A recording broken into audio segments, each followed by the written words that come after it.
ശ്രീമന്നാരായണീയം ദശകം 10 സൃഷ്ടിഭേദവർണ്ണനം. ഗജാനന പത്മാർക്കം ഗജാനനമഹർം നിശം അനേകദം തം ഭക്താനാം ഏകദന്തമുപാസ്മഹേ. സരസ്വതീ നമസ്തുഭ്യം വരദേ ജ്ഞാനരൂപിണി വിദ്യാരംഭം കരിഷ്യാമി സിദ്ധിർഭവതു മേ സദാ. ഗുരുർബ്രഹ്മാ ഗുരുർവിഷ്ണുർഗുരുർദേവോ മഹേശ്വര ഗുരുഃ സാക്ഷാത് പരം ബ്രഹ്മ തസ്മൈ ശ്രീ ഗുരവേ നമഃ. ശ്ലോകം 8. ഓം നമോ ഭഗവതേ വാസുദേവായ. ധർമാധികാനപി സൃജന്നത കർദമം ച വാണീം വിധായ വിധിരംഗജസംകുലോഭൂത് ത്വദ്ബോധിതൈ സനകദക്ഷമുഖൈസ്തനൂജൈ ഉദ്ബോധിതച്ച വിരരാമതമോ വിമുഞ്ജൻ. 7-ാമത്തെ ശ്ലോകത്തിൽ നമ്മൾ കണ്ടു മരീചി, അത്രി, അങ്കിരസ്, ക്രതു, ഭൃഗു, വസിഷ്ഠൻ, ദക്ഷൻ, പിന്നെ നാരദൻ, ഇത്രയും പേര് ബ്രഹ്മാവിൻ്റെ ഓരോ അവയവങ്ങളിൽ നിന്നായിട്ട് ജനിച്ചത്. ഇനി തുടർന്നുണ്ടായ സൃഷ്ടികളെ കുറിച്ച് പറയുകയാണ്.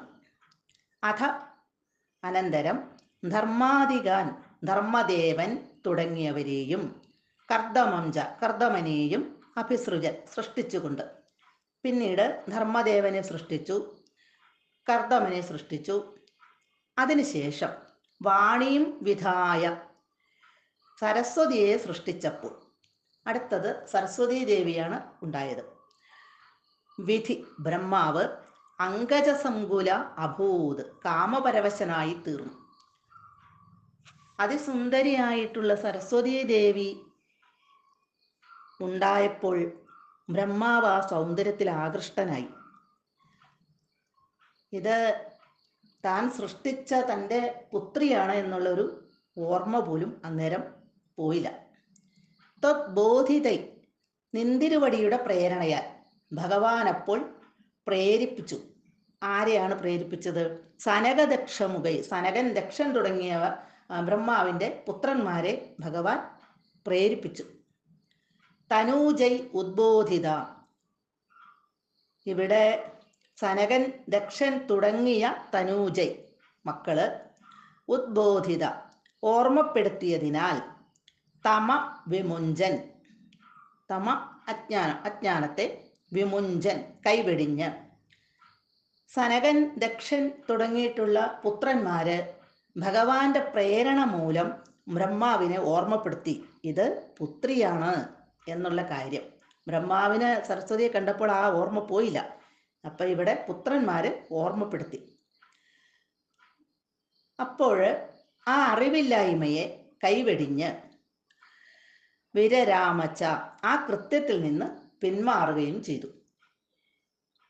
ബ്രഹ്മാവ് സരസ്വതീ ദേവിയെ കണ്ടപ്പോൾ ആകൃഷ്ടനായി, സ്വന്തം പുത്രിയാണ് അതെന്നുള്ളൊരു ഓർമ്മ കൈവെടിഞ്ഞു.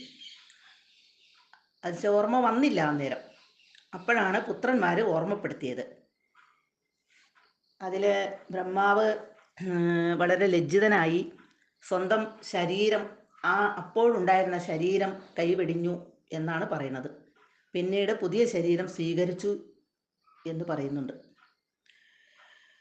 മഹാന്മാരായ ആൾക്കാർക്കും നല്ല അറിവുള്ള ആൾക്കാർക്കും തമോ ഗുണം, അതിൻ്റെ ഒരു ബാധ, അജ്ഞാനം, അത് ഉണ്ടാകാം. ഉചിതമായ ഉപദേശം അത് ബാലന്മാരിൽ നിന്നായാലും സ്വീകരിക്കാം. കൊച്ചു കുട്ടികളാണ്, ഇവർ പറയണത് കേൾക്കേണ്ട കാര്യമില്ല എന്ന് വിചാരിക്കേണ്ട. കുട്ടികൾ പറയുന്നതാണെങ്കിലും അത് ഉചിതമായ ഉപദേശമാണെങ്കിൽ, ഉചിതമായ കാര്യമാണെങ്കിൽ അത് സ്വീകരിക്കാൻ ഒരു മടിയും കാണിക്കേണ്ടതില്ല എന്ന് ഈ ശ്ലോകത്തിൽ നമ്മളെല്ലാവരെയും ഓർമ്മപ്പെടുത്തുകയാണ്. സർവത്ര ഗോവിന്ദ നാമ സങ്കീർത്തനം, ഗോവിന്ദ ഗോവിന്ദ.